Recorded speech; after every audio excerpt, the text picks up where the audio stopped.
let's understand different types of data connectors and how we can use them. Inside Microsoft Power BI, there are a lot of data connectors like file data connectors, database connectors, Microsoft Fabric, Power Platform, online services, and so on. And these are containing a vast data connections through which you can connect to any kind of data source. So let's go and see this in live action. So we are here at the Power BI canvas. Here if we want to load the data, you can see the get data option.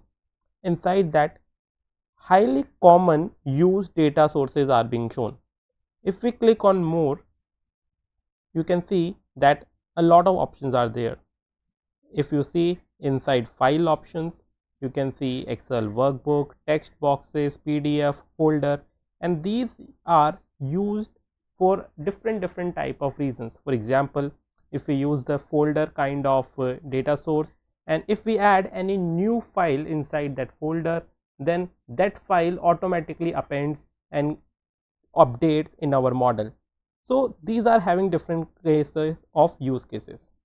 If we go to database, we can see that there is an option of SQL Server database, Access, IBM, Meteza, and so on.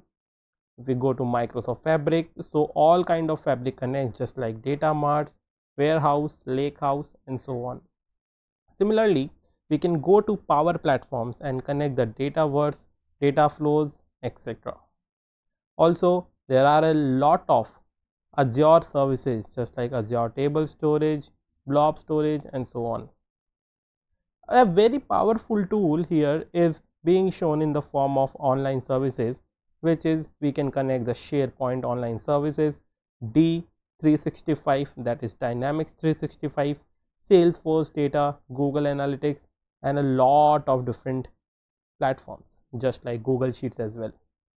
Inside the other, we can see that there is a web option.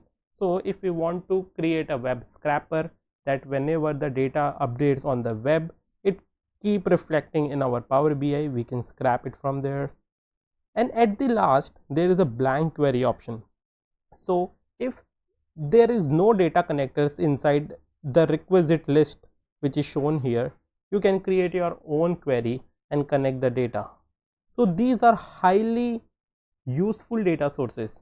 For our initial data import, we go to file and we want to import through the text or CSV file. We click on text and CSV and then we click on connect. We need to select our data, so we go to our FinSeek clothing raw material database. Inside that, we want to import our territory lookup table, so we click on that. Once we click, this is establishing a connection. Once the connection will get established, it will show a preview like this. So it is showing the file origin and the delimiter is by comma. Also, this Power BI trying to evaluate the data type based upon first 200 rows. So Power BI looks at these numbers and establish that this is a numeric data type. Power BI goes to these regions and see this is a text data type. So based upon initial 200 rows, it is going to establish that what kind of data type this is. After that, there is a load option and transform option. If we click on load, it will be directly loaded. However, if we go and click on transform, then we will be able to transform data based upon our requirement.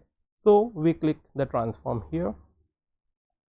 Once we click the transform, you can see it's getting loaded, and wait for a second.